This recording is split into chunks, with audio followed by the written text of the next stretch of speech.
Hola,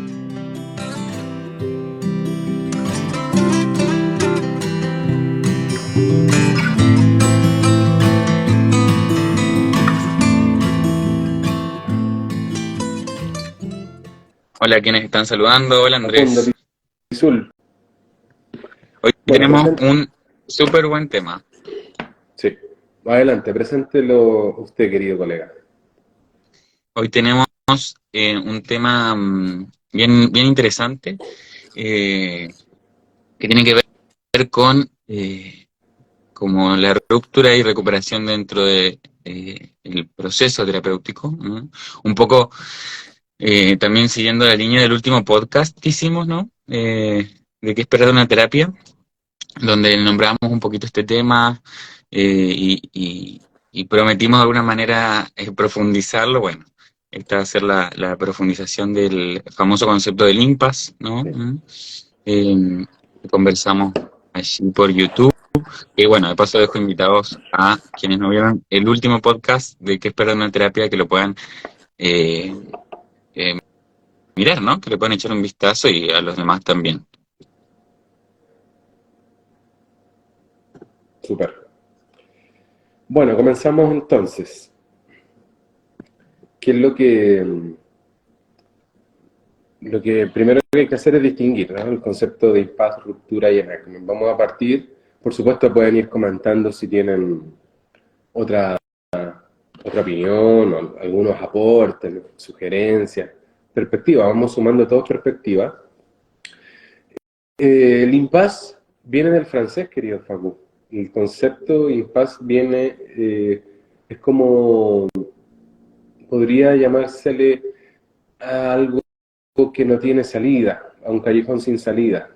De ahí viene el concepto de impasse. Y en el psicoanálisis se refiere precisamente a cuando esto ocurre en el proceso psicoterapéutico. Es decir, se alude, psicoanalíticamente hablando, al estancamiento del proceso analítico, a pesar de que las condiciones del encuadre se estén dando. Es decir, que el analista esté con sus 5 sentidos, con buena formación, buena preparación, buena disposición, y el paciente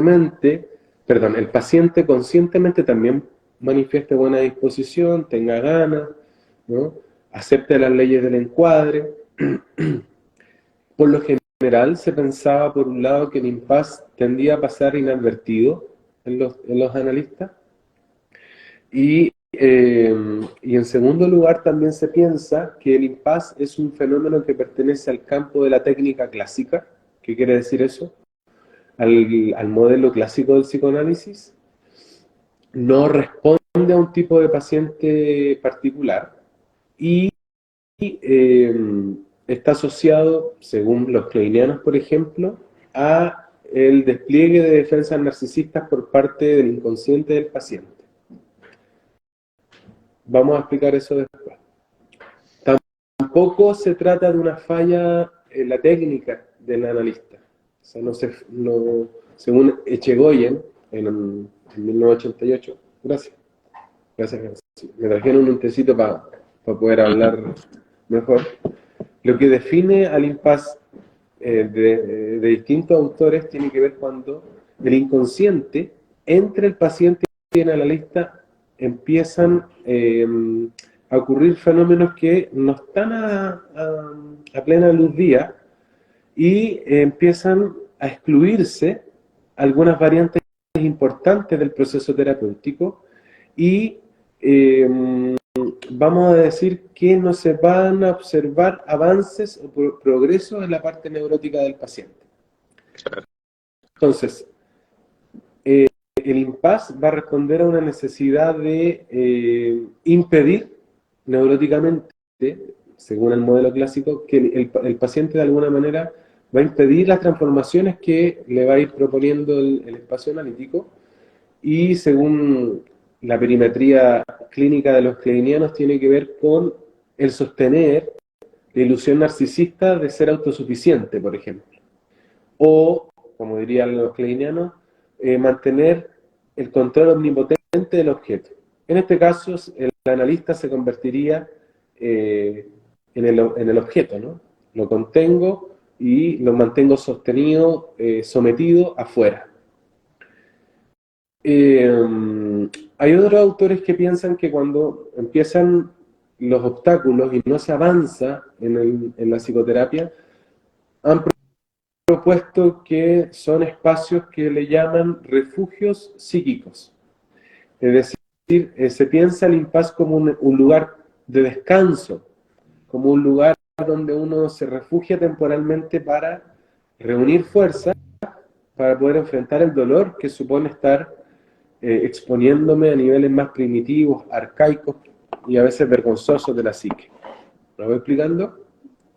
Claro, sí. Podríamos decir entonces, hasta aquí, ¿no? Con lo que comentas, Andrés, que es más que un desacuerdo, ¿no? O sea, no es como yo pienso esto y tú piensas esto otro, no tiene que ver tanto con, podríamos decir, los prejuicios de cada uno, las costumbres de cada uno, ¿no? Hablando de paciente-terapeuta, sino que es más que eso, y tiene esta variable de no ser plenamente o 100% consciente, ¿no? Lo que ahí se manifiesta, ¿no? Sí. Es más bien un estado que un encuentro de ese encuentro, ¿no? Claro, es ¿Estamos claros? como ¿Así sería? la parte niña, la parte interna, la parte que hace la transferencia.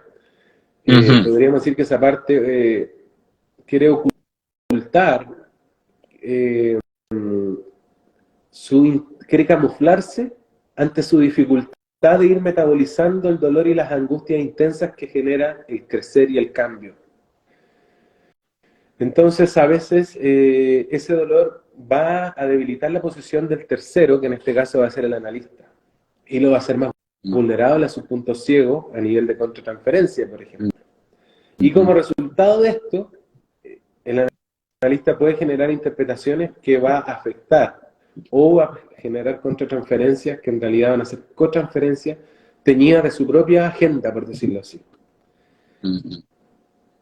Es decir, la madre, al ver que no puede entrarle al vínculo al niño, va a empezar a proyectar sus propios fantasmas y en el caso del terapeuta, al ver que no está dando resultados o no le está dando al palo al gato, va a tender a teñir de sus propios asuntos la terapia y ahí va a empezar la otra parte del impasse que es lo conflictivo. Por ejemplo, que un terapeuta quiera insistir en el enfoque quirúrgico del análisis cuando el paciente ya no da más, es decir, ya ha contactado con situaciones que le generan demasiada vergüenza, demasiada inquietud psíquica o demasiada vulnerabilidad. Ahí Bayon decía que el terapeuta tiene que estar atento a cambiar el enfoque del bisturí quirúrgico a el estado de continente afectivo. ¿Qué quiere decir eso? Es cuando ya estoy yendo demasiado con lo paterno y veo que ya estoy casi asustando al niño, me devuelvo y voy con lo masculino, es decir, perdón, con lo femenino, es decir, como un contenedor afectivo. Qué interesante eso, como que requiere de cierta sensibilidad, sintonía, ¿no? Con uno mismo primero, y sobre todo con el paciente, con poder leer cómo él va sintiéndose, ¿no? Respondiendo implícitamente, porque estamos hablando de que aquí tal vez el paciente no nos diga esto no me gustó, esto sí me gustó, ni siquiera tal vez pueda hacerlo, sino de sentir, sintonizar, percibir, ¿no? Con el cuerpo, con la respiración, con la transferencia y transferencia también que se da a nivel emocional, energético. Eh, ¿No? Por ahí va la cosa. Claro, son momentos no fáciles, ¿no? Que uno tiende a omitir o disociar. Wilfred Bion le llamaba de repente a estas actitudes de los pacientes a la reversión de la perspectiva. Y él decía que eran intentos inconscientes de impedir el avance del proceso terapéutico a través de revertir o invertir los procesos de pensamiento ante la propuesta del analista, es decir, en silencio, consciente o inconscientemente, el paciente va a vivir la globalidad del proceso terapéutico o de la situación terapéutica desde una perspectiva muy distinta a la del terapeuta, aun cuando aparentemente pareciera que está cooperando con eso, pero en realidad no lo está haciendo y no quiere tampoco, ¿no? Son situaciones muy particulares, dado que por definición el proceso psicoterapéutico sostenido es un esfuerzo por ir avanzando y venciendo la resistencia. Y es interesante porque justamente eso es lo que lo hace valioso, ¿no? Ser duro, a veces insidioso, es el motor de la teoría. O sea, el tratamiento no progresa si yo no hago mi pega como analista. Exacto. ¿Qué quiero Sí, decir con eso? Es súper importante aquí la pega personal, porque nosotros a nivel contratransferencial es vital percatarnos cuando ocurren este tipo de situaciones, porque cuando el paciente está evacuando o quiere evacuar cosas y el terapeuta le ayuda, puede ser visto de una manera autoritaria. O sea, el paciente va a decir, oye, ¿y usted por qué me está diciendo esto? ¿No? Entonces, y se mantiene en ese encierro defensivo medio narcisista. Y por el contrario, si el terapeuta es muy pasivo, es muy femenino, espérate que tengo una mosquita ahí si el terapeuta es muy femenino, es muy pasivo, el paciente puede pensar que está venciendo, ¿no? Y se va a mantener en su encierro. Entonces, es una cuestión no fácil de lidiar, bueno, eh, y una de las dificultades de la alianza terapéutica. Eh, mm. una Me- es el paz, ¿no? claro. Podemos mencionar varias. Sí. Y se me viene, Andrés, un poco reflexionando ahora en torno a lo que, cómo lo elaboras, digamos. Se ve mucho en los profesionales que tal vez se casan con una técnica, ¿no? En el sentido de seguir una línea tan a fondo, ¿no? Tan de esa manera y de ese modo, como rigidizarse en esa forma de hacer las cosas, ¿no? Que no permite, como tú dices, esto de poder leer, de que hay que dejar de ser tal vez tan directivo y ponerse más amoroso o viceversa, ¿no? Sí. Porque ahora que lo reflexiono, que lo estamos conversando, em, por ahí usualmente llegan pacientes que han tenido estos impas en otros espacios, en otras terapias, ¿no? Em, y no precisamente supieron abordarlo. O sea, esto puede ser el fin de una terapia, ¿no? Podríamos decirlo así, como el comienzo de una profundización, el impasse, ¿no? Sí, sí, sí. Mm, Claro, me hace recordar lo que decía Irving Yalom, que es importante que los terapeutas, los jóvenes terapeutas, eviten el sectarismo mm, y que puedan apreciar la eficacia que tienen los distintos enfoques, la incorporación de sí, distintos enfoques y perspectivas. Porque al principio uno quisiera como adherirse a una corriente, ser claro, gestaltista, existencial, junguiano, grofiano, porque pareciera que eso nos da una certeza que estamos bajo el paraguas del sí, alero de alguna ortodoxia, mm, pero cuando uno sacrifica eso, obtiene algo muy valioso a cambio, que es una apreciación mayor de la complejidad y de la incertidumbre que subyace el trabajo terapéutico. sí. Entonces, ¿qué podemos ir poniendo sobre la mesa? Porque creo que me fui un poco muy técnico. En términos simples, un impasse o una situación de conflicto o de ruptura en la alianza terapéutica tiene que ver cuando hay problemas, hay distanciamientos o confrontación en el vínculo paciente-terapeuta. Y eso va atentando contra ya la ley basal del encuadre de toda psicoterapia, que debería ser la colaboración mutua. O sea, la colaboración mutua, 50 y 50, que aquí la pega la mitad del terapeuta y la mitad del paciente, debería ser la variable más importante para el éxito del proceso terapéutico. Vale decir, no es que sea importante la alianza terapéutica, sino que es lo más importante la alianza. Para algunos es la terapia misma, el vínculo en sí mismo es la terapia. O sea, independiente al modelo terapéutico, del enfoque del terapeuta, el vínculo, lo dicen muchos estudios, es lo más importante.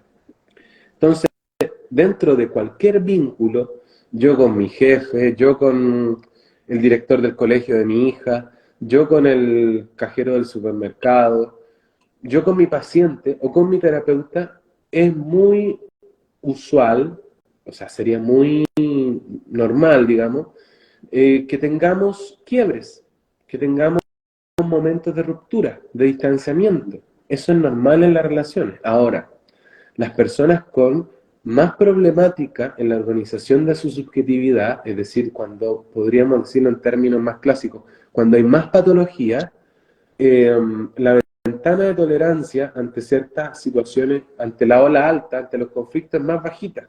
Entonces, las personas tienden a cortar lazos, a bloquear, ¿no? O te amo o te odio, o eres mi mejor amigo o mi peor enemigo. Entonces, las relaciones sanas siempre van a haber pequeños quiebres que pueden ser reparados, incluso en la terapia, cuando existen esos quiebres y son reparados, puede llevar incluso a una profundización del proceso terapéutico. O sea, si es llevado y conducido de un buen modo, puede llevar a los núcleos más importantes. Para muchos analistas, incluso cuando empiezan los impases o los conflictos, para los buenos psicoanalistas, es el comienzo de la terapia. Ahí ocurre el corte. Exacto. Para los terapeutas neófitos o con mala formación, porque hay que decirlo por Sí. su nombre y con todo el cariño y todo el respeto, hay terapeutas que tienen muy mala formación y cuando tienen un conflicto, una diferencia con el paciente, derivan o tienden a terminar la situación terapéutica. Exacto. Tal cual. Qué bueno que lo nombras, que lo traes, Andrés, porque me ha pasado en muchas ocasiones con pacientes que vienen de otras terapias, digamos, o sea, o de otros procesos terapéuticos que terminaron mal, ¿no? En donde ellos, claro, justamente llegan por esta experiencia dolorosa en otros espacios y a lo largo del tiempo, de alguna manera, nos sucede lo mismo, pero, claro, teniendo esta mirada, este enfoque, siempre podemos avanzar más, ¿no? Y me hace pensar en eso, Claro, la importancia de la flexibilidad, ¿no? Interna también, ¿no? Del encuadre, para poder ir danzando de alguna manera en este vínculo, ¿no? Que es la terapia, digamos. claro. Hay alguien dice, ahí es cuando el terapeuta necesita terapia. Bueno, yo diría antes de empezar a atender debería haber estado un buen tiempo en terapia. No Sí. digo que después no. Entonces, digamos que para los modelos más ortodoxos quizás o más obtusos, cuando hay un conflicto es el comienzo del fin para la perspectiva relacional, transpersonal o contemporánea. Cuando hay conflictos puede ser el comienzo de la terapia. O sea, ahí recién, incluso esto puede ocurrir al tercer mes, al sexto mes, donde recién uno comienza a hacer el trabajo terapéutico. Eh, um, Ocurren de otros modos también cuando hay pequeños distanciamientos en el vínculo Mm. que pueden llevar a un quiebre. A veces eh, el quiebre puede haber ocurrido hace un buen tiempo. El paciente por lo general puede sentir que la terapia no funciona, pero sigue yendo. Eh, a veces creen que nadie más los va a poder ayudar o les da mucha lata contarle toda la misma historia a una persona nueva. O para algunos puede significar que perder este proceso ya significa perder la esperanza definitiva en encontrar la ayuda en la vida. Entonces hay situaciones de impasse que no son fáciles de ver, que no son fáciles de manejar. ¿Y por qué es importante conversar esto? Porque los pacientes tienden a no expresar lo que les pasa con su terapeuta para no herirlo. Dicho de otro modo, o en términos de Bernard Blanchard, para acomodarse Mm. patológicamente. O en términos de Ferenczi, para no poner en riesgo el vínculo. No quieren herir los sentimientos de su terapeuta. Por Mm. lo general, los pacientes con trauma tienden a inhibirse para decir lo que les pasa o se inhiben ante la necesidad de expresar una necesidad. Y esto, por supuesto, puede hacer creer al terapeuta de que no está ocurriendo nada, ¿no? Eh, o lo puede hacer rigidizarse, ¿no? o ante la más mínima alerta de que el paciente le diga que siente que algo no le gusta o que no está funcionando, a veces nos ponemos rígidos o tremendamente defensivos, que eso empeoraría la situación tremendamente. Entonces, primera cosa que recomendamos yo sé que muchos que ven los live les gusta tomar apuntes, ¿no? Es entender la crisis como una oportunidad para hacer algo beneficioso en pos de la terapia. Claro. Dicho de otro modo, lo peor que podemos hacer es tomar las cosas o responder a la defensiva. Después vamos a hablar en enactment, vamos a ver lo que es un enactment, pero primero, ante un impasse, ante un conflicto, no responder a la defensiva y proponer, abrir y revisar lo que pasa y lo que no está funcionando. Es decir, si el paciente alguna vez nos cuenta eso, por favor, bienvenido y veamos, pongámoslo sobre la mesa y miremoslo juntos. Disposición, ¿no? Acogida. Y exacto, el encuadre, esto es importante que dices también, que siempre como que lo tratamos de transmitir, ¿no? Que dentro del psicoanálisis relacional es una invitación que se hace a poder tratar dentro de los puntos importantes de un proceso terapéutico la relación. ¿Cómo está nuestra relación paciente-terapeuta, no? O sea, como lo hemos dicho en otros momentos, yo como terapeuta pido que me traigan ya sensaciones corporales, relaciones con sus conocidos, familiares, etcétera, entre otras cosas, ¿no? Y uno de esos puntos tiene que ver con cómo está nuestra relación, ¿no? ¿Cómo es nuestra relación?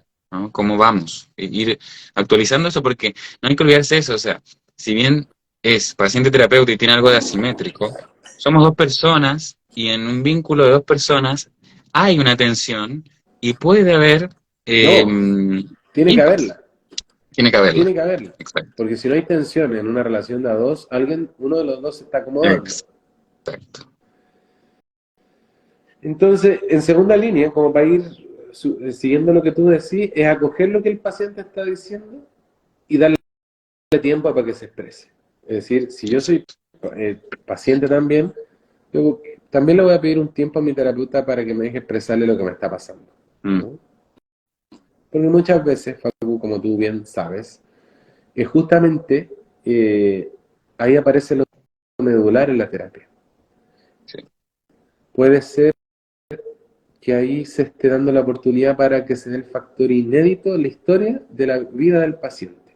Es decir, que un paciente que siempre haya estado subyugado o sometido, venga de historias de patrones relacionales donde no pudo expresarse, de colegios tremendamente estrictos, de papás súper obtusos, y de repente que puedan decir algo y se les abra la posibilidad, ¿no? Se les abre la posibilidad, puede ser el factor inédito, esa disponibilidad del terapeuta, la disponibilidad emocional que dice Donna Orange, puede ser justamente esa posibilidad que va a editar, va a reescribir toda la historia psíquica de los patrones relacionales, porque ahora el terapeuta es la figura de cuidado, que se inscribe, ¿no?, sobre todas las otras figuras de cuidado que están en la historia del inconsciente del paciente.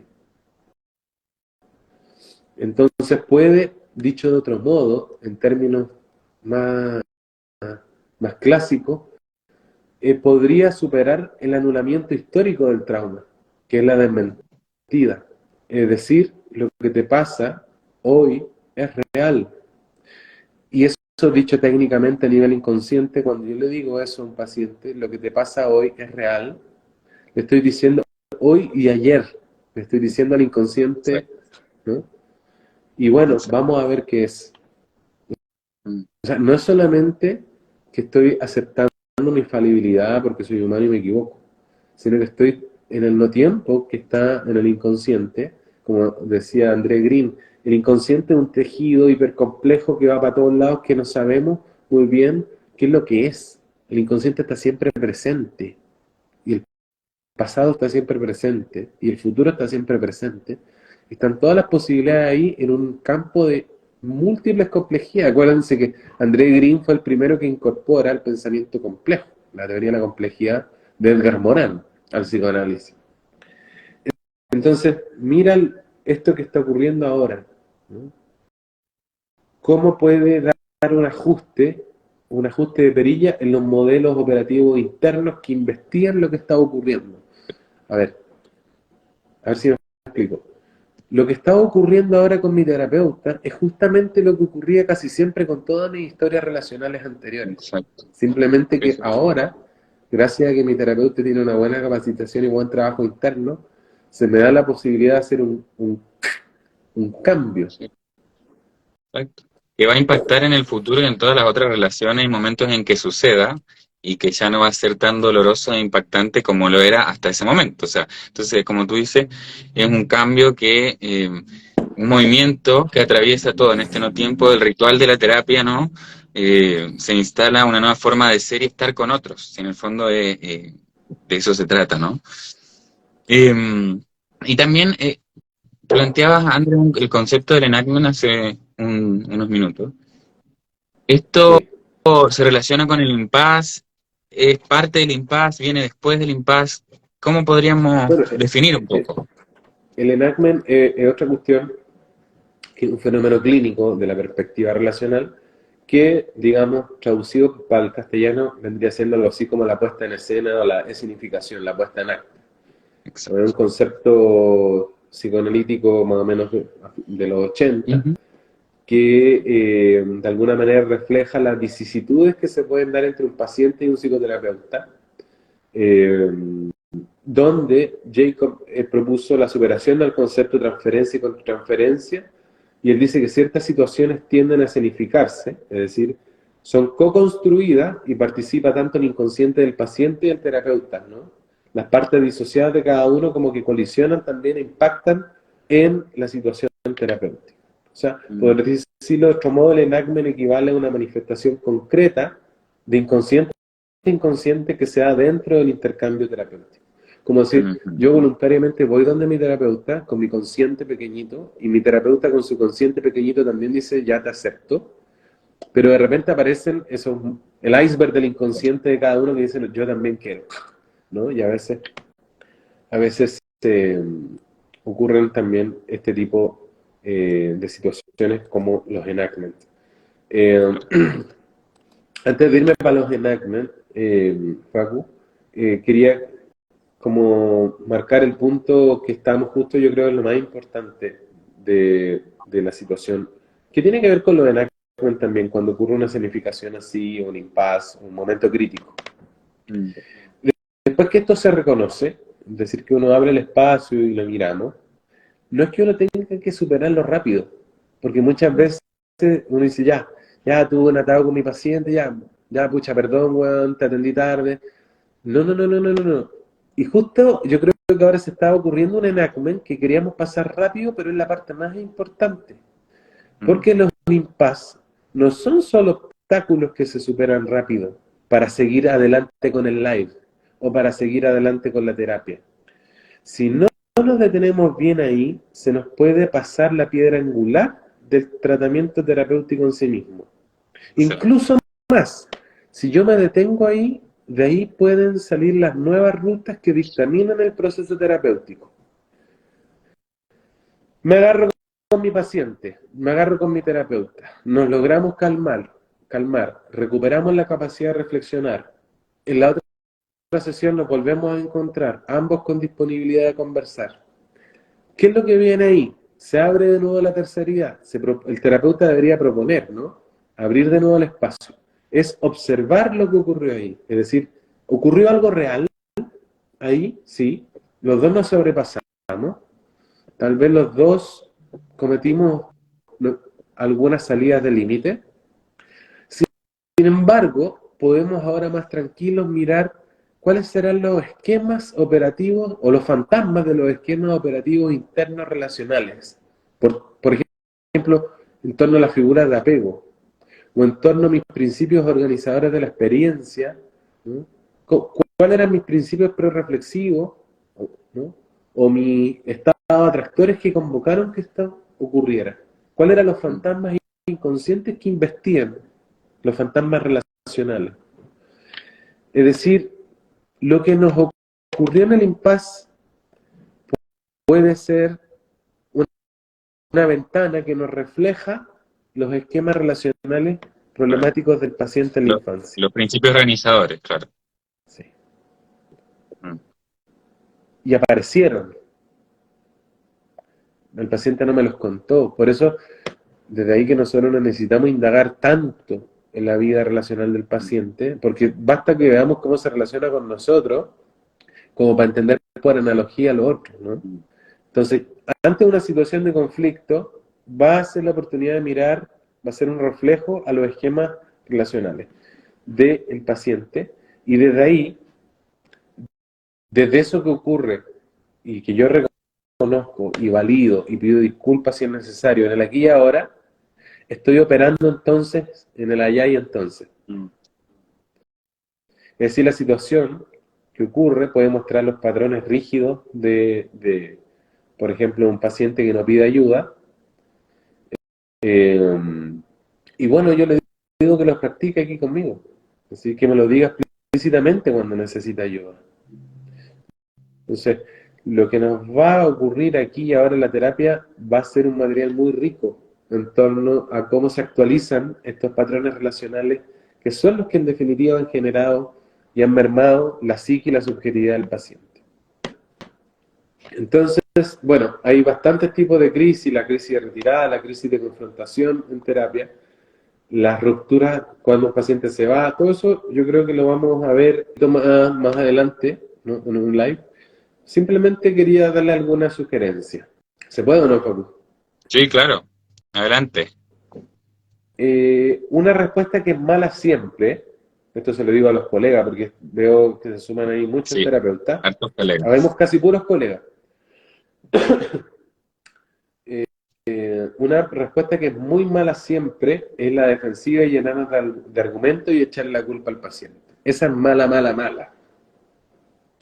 Una que no es mala, pero no tan mala, podríamos decir que es mala regular, es ignorar la situación, hacer como que no haya pasado o disociarla nuevamente.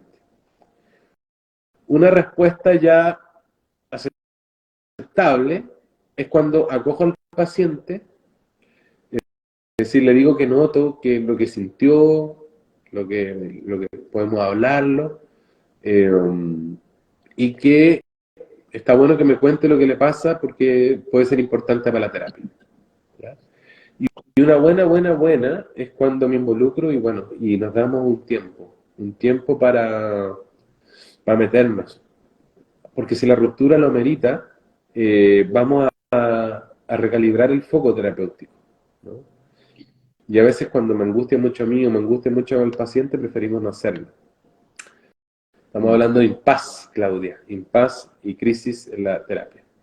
Entonces mejor acogerlo y bueno, explorar las crisis y los patrones relacionales que están moviendo estos esquemas afectados.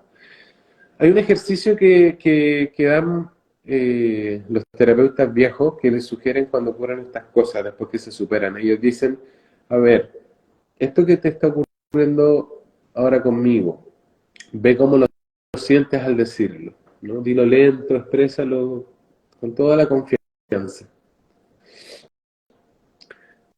¿Y cómo relacionas eso que me acabas de contar con todo lo que hemos trabajado en terapia? Mm.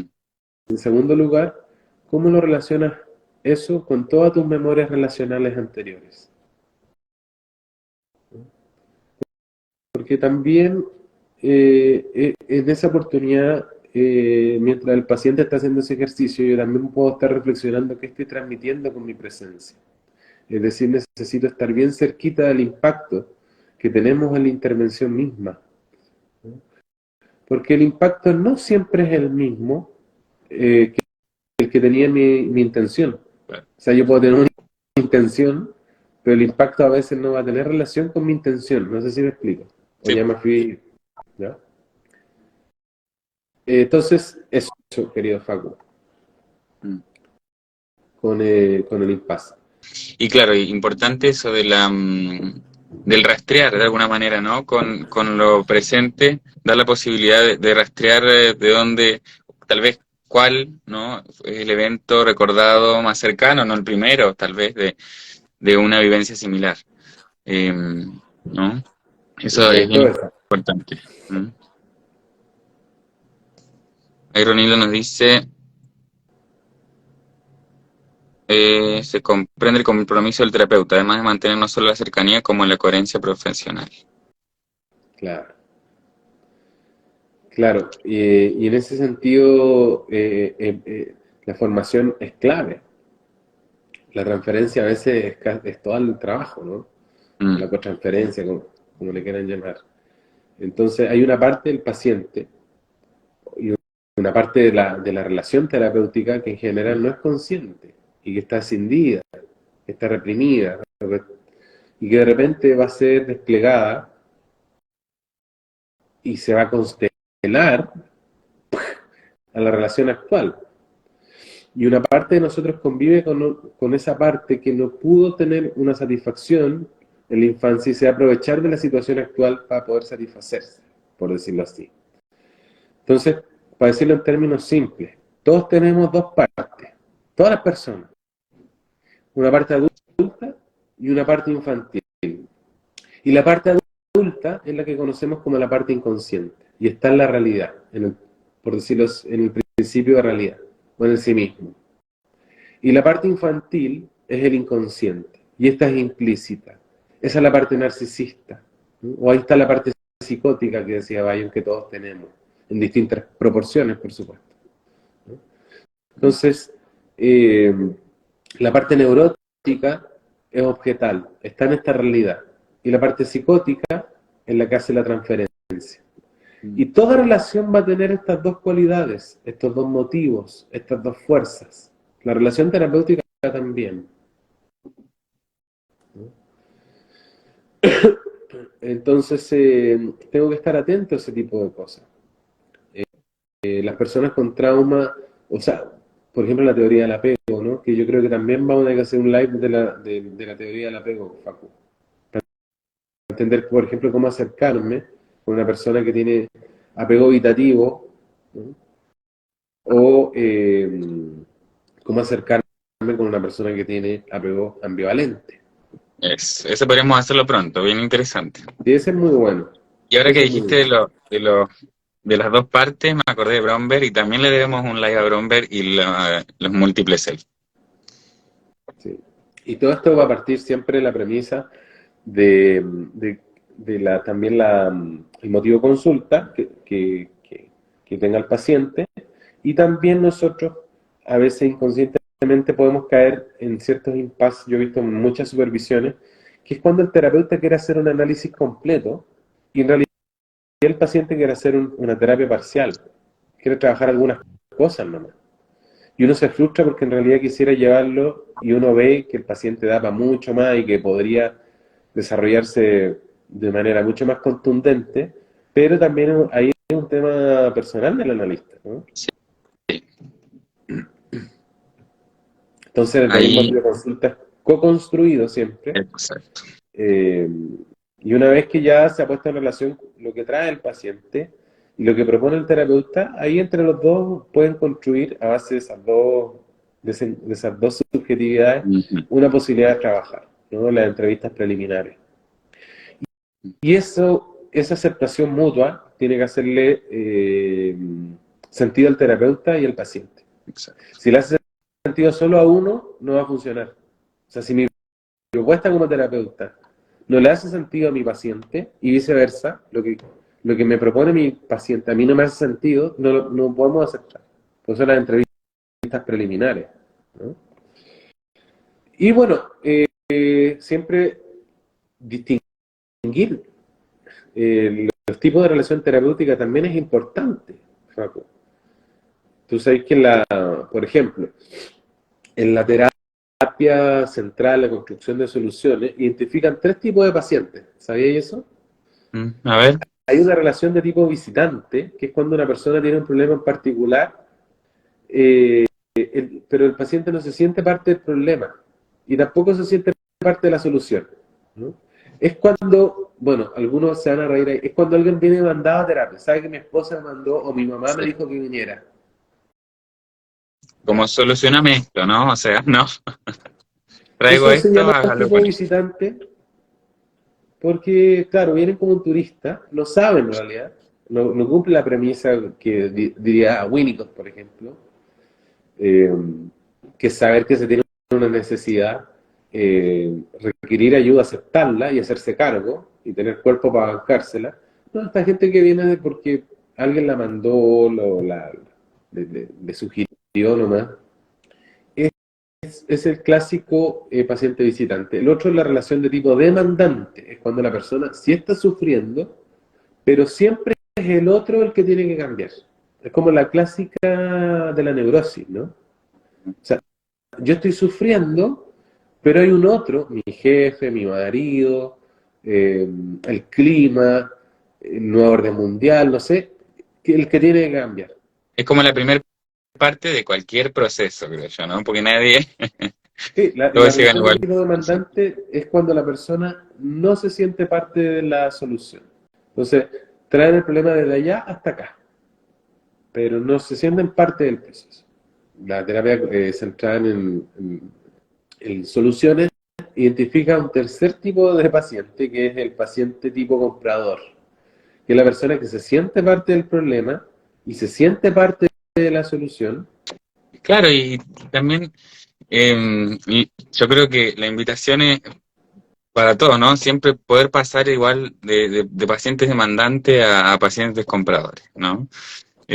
Porque yo creo que en algún punto todos llegamos en un momento a la terapia eh, queriendo solucionar algo, pero no viendo que somos bastante responsables de ellos, ¿no? Eh, pero qué interesante esas tres ideas no las conocía, me gustó, me gustó. Y nosotros siempre tenemos que ayudar al paciente a que formule bien su motivo de consulta, que lo haga formulado en primera persona. Por ejemplo, uno puede ayudarle al paciente que diga, pucha, es que las cosas tienen que andar bien. Que lo hable en primera persona. Algo que yo puedo cambiar, algo que yo quiero trabajar. Ese es el primer punto. Milton Erickson siempre sugería eso, que lo formule en primera persona. Algo que yo voy a hacer, dejar de hacer o empezar a ajustar, no otros. Ujú. Claro, Milton Erickson decía, y propóngalo en propositivo. Voy a hacer algo, voy a incorporar algo, en vez de decir voy a eliminar esto, Exacto. ¿no? Eh, y otra cosa que, bueno, pues hay que Erickson era el mago de Ponix, también hay que hacer uno, decía sensorialícelo. A ver qué, ya, vas a hacer estos cambios. Qué vas a ver? ¿Qué vas a escuchar? ¿Qué vas a sentir cuando realices esa acción? Por ejemplo, ¿quieres dejar de fumar ya? ¿Cómo se van a sentir tus pulmones? ¿Cómo va a andar tu olfato, tu piel? ¿Cachai? Que eran como sugestiones Exacto. hipnóticas dadas Como un previamente. juego de posicionarse ahí, ¿no? Como ya sentirse en el espacio, en el ambiente, ¿no? Hacerlo más familiar también. Exacto. Esto, como Es que dije. sensorializarlo ayuda a que se corporalice, como usted es experto como maestro. Es aterrizarlo, llevarlo a lo Sí. específico.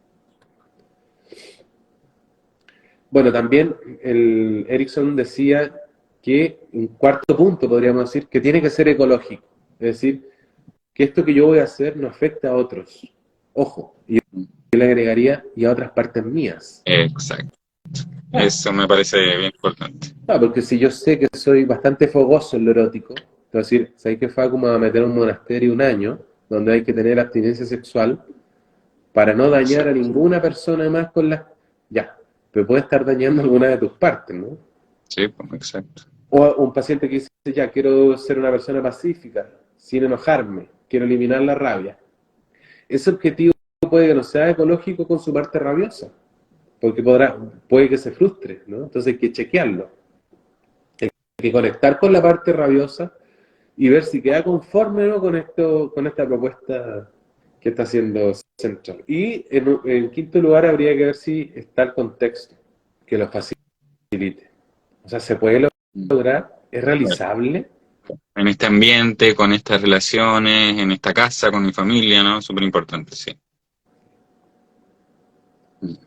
Y uno tiene que también mirar, y si hay confianza ahí, es ver si la persona tiene las habilidades también para hacerlo. Porque a veces veces una persona no puede hacer algo porque no sabe cómo hacerlo, ¿no? Quiero manejar mi ansiedad, quiero reconocer mis emociones. Entonces, hay otra clausulita que no sé si vamos a alcanzar, es revisar cuánto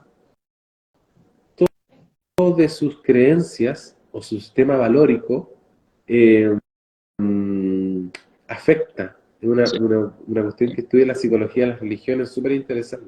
O sea, si tengo una creencia, ¿no? Religiosa. Ahora, sacándolo lo religioso, si tengo una creencia, incluso una creencia histórica, por sí, sí, sí. ejemplo, si tengo la creencia que para hacerme valer tengo que golpear la mesa o gritar, ¿no? Porque en mi familia siempre el que grita era el escuchado. Sí. Tengo que alinear ese sistema de valores con lo real, con lo actual. Y conocerlo para que lo que trabaje, vaya trabajando en el proceso terapéutico, no sea amenazante para esos mandatos que están ahí instalados, ¿no? O prejuicios, o enseñanza, o incorporaciones transgeneracionales, históricas, sociales, etcétera. O sea, eso es súper importante, porque, o sea, qué bueno que lo pones sobre la mesa, Andrés, porque no es solo el problema. O sea, estamos viendo acá la complejidad, como decía André Green, de lo que es abordar algo en un proceso. ¿M? Y ahí ya, con estos que nombramos simplemente, nos habla de que, como siempre decimos, no es un suceso. O sea, tiene una relación y correlación con muchas cosas que deben ser miradas para que pueda ser trabajado, transformado, etcétera. Sí. Creencias, como dice por ahí Mirti también. A ver, Eh, veamos algunas preguntitas porque se nos pasó Se pasaron un muchos poco los volando. comentarios, les agradezco mucho, les agradecemos mucho los comentarios. Sí, están Por ahí Ayuni todos y muy Martín, participativos. sí, Ayuni y Martín dijeron cosas muy buenas que no llegué a leerlas del todo, pero muy, Ronilda también, muy claras. Claudia dice el tema de las habilidades.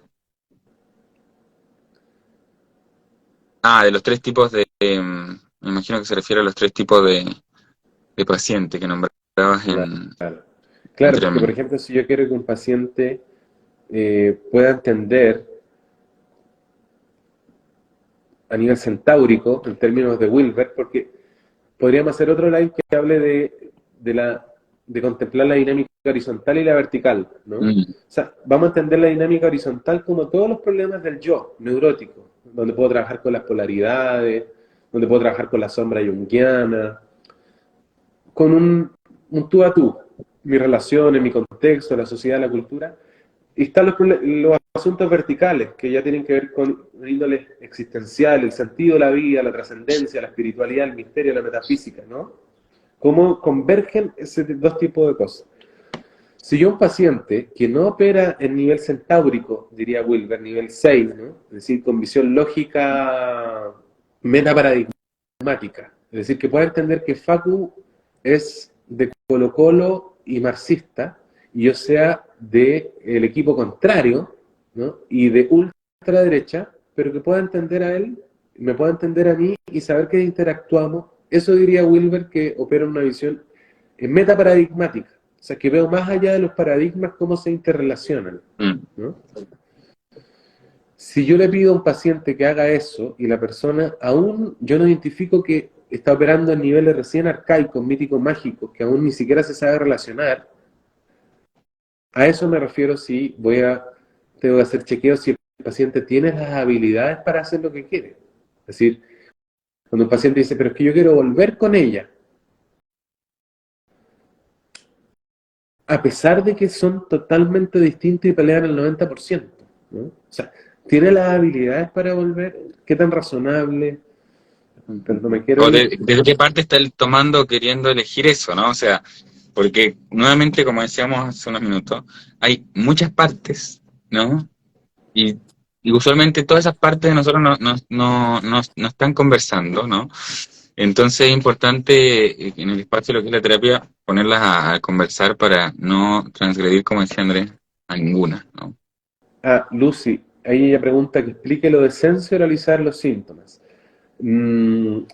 cuando dijimos sensorializar, estábamos poniendo sobre la mesa algunas de las sugerencias para que ayudar al paciente a delinear bien su motivo de consulta. Y uno de los puntos el primero era que lo hable en primera persona, es decir, yo voy a dejar de fumar, no de otros. El segundo era que lo hagan positivo, yo quiero tener los pulmones limpios, quiero llevar una vida sana, no quiero pelear en contra del cigarro. Y el tercero era sensorializarlo. Erickson le decía, ¿qué vas a ver? ¿Cómo vas a oler cuando dejes el cigarro? Cuando recuperes todo tu olfato. ¿Cómo va a estar tu piel? ¿Cómo se va a ver cuando dejes de fumar y ya no esté tan opaca por el cigarro? Él la llevaba a sensorializar, ¿no? Porque de alguna manera ayudaba a traer del futuro ya ese beneficio y corporalizarlo en el presente. Era una de las trampitas, por eso le decían a Erickson el mago de Phoenix, porque era un hombre que aprendió a leer muy bien los fenómenos psíquicos y intervenir el inconsciente. De hecho, el creador de la hipnosis clínica, ¿no? Que también es un tema interesante que le podría interesar a algunos terapeutas complementarios, algunos psicólogos. En una de esas nos motivamos y podemos hacer un curso de hipnosis clínica para colegas. Yo estudié eso hace como 15 años atrás, pero me acuerdo y tengo muy buen material que podríamos en su momento quizás pensarlo, Facu. Sí, Tanto sí. que se nos aparece Erickson, capaz que tengamos que irnos por allá un rato. Hace rato, sí. Hay que traerlo de vuelta. Antes lo tomamos mucho. Hay que traerlo de vuelta. Y no solo de la hipnosis, en todo sentido tiene un aporte, pero tremendo. ¿Quién más está por ahí? Me anoto eso, súper. Súper. Qué buena. Bueno, estamos Sí, en la hora. estamos en los minutos que nos quedan. Que se comprendió y va a quedar arriba para que lo puedan volver a revisar, estudiar y agradecerles mucho a todos por los comentarios y aportes que han ido participando ahí. Ojalá todos los lives sean así con harta comunicación entre quienes están viendo y nosotros. Lo último, querido Facu, ¿Sí? les quiero invitar a que se adhieran al canal de YouTube de la Escuela de Terapeutas, porque voy a ir dejando algunas clases de algunos seminarios de conflicto y crisis, de manejo en estado alterado de conciencia. Voy a ir agregando gratuitamente, por supuesto, algunos seminarios que hice en algunas clases que están magistrales por ahí, gratuitamente para los amigos que nos siguen siempre acá. ¿Te parece, Sí, Facu? el próximo tema preguntan. Yo creo que vamos a ir con apego. Me gustaría que hablemos pronto. Ya, Así que ahí lo vamos a decidir. apego próxima semana o esta tal vez, no sé. Estamos recién empezando, así que Bendiciones a todos y a todas. Gracias, Facu. súper. Cuídense Gracias, mucho. Andrés. Gracias a todos. Que estén muy bien. Buenas noches. Chao, Facu. Muchas gracias. Cuídate. Nos vemos. Chao a todas. Chau, chau.